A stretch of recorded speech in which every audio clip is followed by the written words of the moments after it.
뭘까 자꾸 어렵게들 생각하시는 경우가 되게 많아요.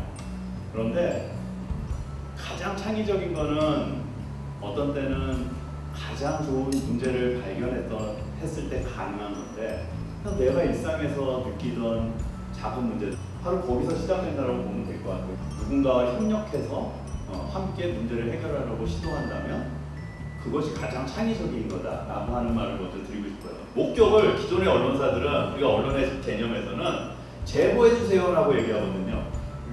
우리는 그 제보의 어떤 게이트키퍼를 뛰어넘어서 캠페인 저널리즘에서 내가 목격한 것이 콘텐츠가 되고, 목격한 것을 근데 해결할 수 있는 해법이라고 하는 것은 이미 내가 목격한 현장에 있는 사람이 가장 좋은 솔루션을 가지고 있다는 자기 확신에서부터 출발해야 되는 겁니다. 우리는 별거 아닌 것이 확산돼서 굉장히 엄중한 사회 문제가 되는 것을 언론들을 통해서 접하고 있어요.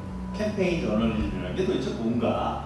저 위에 보면 정책과 제도의 영역이라는 게 존재합니다. 우리가 살아가는 사회에는 우리 안전 또는 복리 또는 행복을 위해서 다양한 정책과 제도, 법이 만들어지고 또 개편되고 개선되고 하는 걸 연속으로 계속 우리는 진행이 되고 있습니다. 이건 정책의 영역입니다. 공중의 영역이 아니죠. 우리가 예를 들면 정부에 이거 해줘 저거 해줘 계속 이런 요구만 하는 걸로는 사회는 발전할 수 없습니다. 공적 이익과 사적 이익이라고 하는 것이 균형성을 찾아야 된다. 보여줄 수 있는 결과물들, 아주 우리 손에 잡힐 수 있는 결과물들, 많은 사람들이 함께 동참할 수 있는 결과물들이 뭡니까? 그 대표적인 것이 바로 캠페인인 겁니다. 근데 우리가 캠페인 저널리즘은요, 누구나 생각할 수 있는 것인데 아무도 실천하지 않았던 것들을, 그랬을 때 우리는 뭐죠? 그 스몰 솔루션을 가지고 그때부터 뭐 하는 겁니까? 아웃풋을 내고 그 다음에 참여를 유도하고 좋은 아이디어나 공감하는 아이디어일 경우는 많은 사람들이 참여해서 오히려 확산되는, 참여와 확산이라고 하는 자연스러운 뭡니까? 사회 현상들이 선순환이 일어나죠. 뭐를 통해서? 커뮤니케이션을 통해서. 그 좋은 시도와 자극들이 계속해서 일어나는, 해결책을 제안하고 실천하는 캠페인 저널리즘이라고 하는 새로운 영역이라고 이해해 주시면 돼요. Why are you doing this? 너 왜 수영장에 네가 왜 있니? 라고 했을 때 여러분들은 이미 여기서도 굉장히 중요한 의미 있는 어떤 함의들을 찾아낼 수 있을 겁니다. 우리의 현실은 어떻지? 우리 그럼 나는 무엇을 해야 되지? 라고 하는 것들이죠. 그 Why are you doing this? 라고 하는 것들을 가지고 이 한 줄을 붙일 수 있는 해법들을 모색할 수 있었겠죠. 그렇죠? 작년에 우리는 오히려 이 수해가 났을 때 기억나는 한 사람이 존재합니다. 무슨 역 아니면 무슨 동네 명이 있고 슈퍼맨이라는 사람이 존재합니다. 저 빈물 바지에 그쵸? 비저 모형원이라고 우리가 하죠. 저걸 드러내서 거기는 쓰레기를 걷어내가지고 물이 빠지도록 역할을 해줬다. 와, 저 사람이 막 박수 쳐주는 거예요. 저런 영웅이다. 예, 맞아요. 영웅도 맞고요. 만약에 우리가 캠페인 저널리즘 차원에서 한다면, 그래서 우리 뭐 해야 되는데, 이건 이제 캐나다에서 아주 오래된 캠페인 중에 하나가 바로 뭐냐면 옐로우피쉬.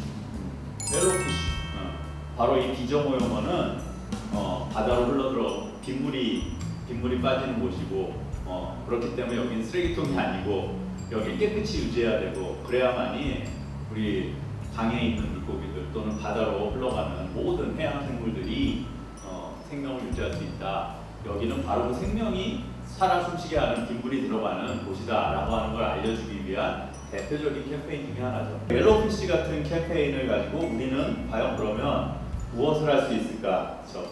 이러한 문제들을 바라보면서 어떤 대응을 해야 하는가? 여기서도 이 작은 활동들이 보여줬던 어떤 변화의 가능성, 이 가능성에 사람들은 주목했던 겁니다. 그리고 내가 매번 목격하던, 나를 불편하게 하던 어떤 현상에 대해서 누군가 무슨 시도를 하고 있구나라는 것에 대해서 뭐 하는 거죠? 맞아, 우리 이렇게 무언가 해볼 수 있어라는 자부심을 느꼈을 거예요. 그렇죠? 지금 여러분들이 보시는 페트병은 100% 리사이클된, 그렇죠? 재활용된 플라스틱으로 이 페트병을 만들었어요 라고 오히려 브랜드보다 더 강하게 100%라고 하는, 이 100이라고 하는 것이 오히려 훨씬 강조된 우리는 패키지를 접하고 있습니다. 특히 서울에서는 좋은 물이 공급되고 있는 대표적인 도시 중에 한 곳인데, 근데 내가 한번 받아 먹을 때마다 저기 위에 있듯이 숫자를 한번 표시해주면 어떨까? 그럼 갑자기 숫자가 있는데 26,429라는 숫자가 있네. 26,429 개의 페트병을 사용하지 않았던 거죠. 그러면 내가 한번 물을 받아 마시는 순간 뭐죠? 26,400 몇 개입니까? 30번째로 내가 한 번 받아 먹을 때마다 하나의 숫자가 올라간다는 것은 나에게 얼마나 기쁜 경험을 하게 해줄까요? 이런 아이디어들. 우리 같은 공중들은 기업에서는 낼 수 없는 실천적 아이디어. 뭐를 낼 수 있어요? 우리 같은 캠페인저는 눈 같은 언론에서는 뭐를 할 수 있는 겁니까? 바를도어로 프리존을 만듭시다. 바를도어로 프리존을 확산시킵시다 라고 하는 아이디어들을 당당하게 이야기하고 동참을 시키고 확산을 시킬 수도 있는 거죠. 이 공간이 왜 바를도어로 프리존이 되면 안 될까? 이게 불가능한 걸까? 아니에요. 근데 가능하다는 거죠. 제가 사진 한 장을 보여드립니다. 지하주차장 지하에 있으니까 침수했을 때 위험하지 않을까요?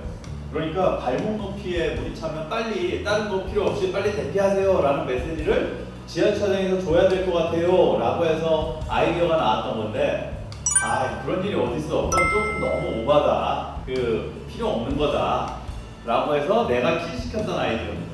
근데 몇 년이 지난 다음에 나는 사실 개인적으로 굉장히 반성도 많이 했고 솔직히 말해 충격을 좀 받았었어요.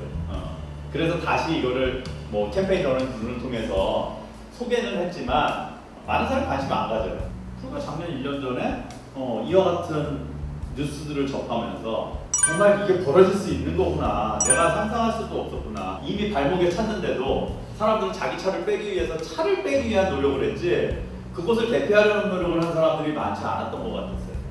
정말 이건 상상할 수 너무나도 안타까운 사건과 사고들인데 이걸 왜 못 막았을까? 이걸 그럼 막을 수 있는 사람들은 누구였을까? 사전에 문제를 예방하고 선제적으로 우리의 일상의 문화를 바꿔나갈 수 있다는 거죠. 제가 이렇게 보여드리는 사진들도 여러분들이 봤을 때 이거 뭐지? 뭐가 달라요? 이 공간 안에 지금 우리는 화재 예방을 해서 소화기가 어딨지? 라고 했을 때 그냥 소화기를 어디? 눈에 잘 보이게 어디다 다는 거죠?